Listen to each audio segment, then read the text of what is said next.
Ωραία για τον Bradley. Στην κόντρα και πάλι Αμερικανοί. Ο Bradley για τον Donovan, του περνάει σωστά την μπάλα. Άλλη μια ευκαιρία για τις Ηνωμένες Πολιτείες. Ο Bradley το 2-0.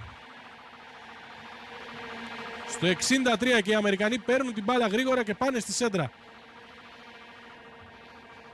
Στο 63 τέλεια αντεπίθεση από τους Αμερικανούς. Ο Bradley στον Donovan. Αυτός θα του δώσει και πάλι την μπάλα.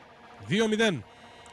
Γύρισε σωστά την μπάλα στην αντεπίθεση στο τελείωμα της φάσης πιο πίσω, κοντά στο σημείο που μπορούσε να εκτελέσει ο συμπαίκτης του, και είναι η πρώτη σωστή επιλογή του Donovan σε σημείο τέτοιο, γιατί αν είχε έστω μία από αυτές που έκανε και ατύχησε στο πρώτο ημίχρονο τελειώσει σωστά, ίσως η Αμερική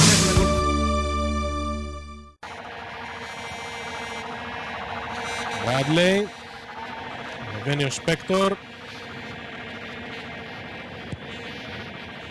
Σέντρα του για τον Ντέμψι, κεφαλιά. 3-0 οι Ηνωμένες Πολιτείες. Στο 71ο λεπτό. Η αλλαγή του Bob Bradley. Η σέντρα του Σπέκτορ, κεφαλιά του Ντέμψι για το 3-0. Τίποτα δεν μπορεί να κάνει αυτή τη φορά ο Ελχαντάρη. Άπιαστη κεφαλιά από τον Κλίν Ντέμψι. Μια φάση που επιβεβαιώνει στο πρώτο. Η λύση, έρχεται ο Άλτιντορ σιγά σιγά. Εκεί θα δώσει την μπάλα. Γυρίζει ο Άλτιντορ, απέφυγε τον Γκομά. Ο Ελχαντάρη δεν μπορεί ούτε με δεύτερη προσπάθεια να μαζέψει την μπάλα. Ο Ντέιβις τη στέλνει στα δίχτυα. Γκολ για τις Ηνωμένες Πολιτείες στο 21ο λεπτό του παιχνιδιού από τον Ντέιβις. Θα δούμε τι συνέβη και πάλι. Πολύ ωραία ο Άλτιντορ γύρισε πάνω στον Γκομά. Έκανε τη σέντρα, του φύγε η μπάλα του Ελχαντάρη 1-2 φορές.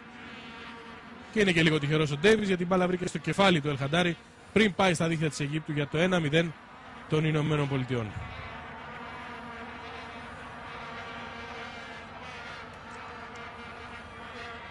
Με τον γκολ του Τσάρλι Ντέιβις, οι Ηνωμένες Πολιτείες προηγούνται τις... Από εκείνο το σημείο και μετά η Αίγυπτος, θα έλεγε κανείς, πήρε μπροστά. Βρέθηκε πολύ νωρίς με τον γκολ του Κακά πίσω 1-0. Ισοφάρισε πριν το δεκάλεπτο 1-1. Και από εκεί και πέρα η Αίγυπτος και στο μάτς αυτό και με την Ιταλία πήρε τα πάνω της. Σήμερα δεν είναι καθόλου απειλητική η Αίγυπτος. Ξέρεις εκείνη τη φάση στο δεύτερο λεπτό. Μία φάση αυτή. Και ενώ μπορεί να κυκλοφορεί την μπάλα από τις τέργες για να δημιουργήσει τις προϋποθέσεις είτε με σέντρες είτε χαμηλά, οι Αμερικάνοι, έστω και αν ο Ντόνοβαν έχει κακές επιλογές,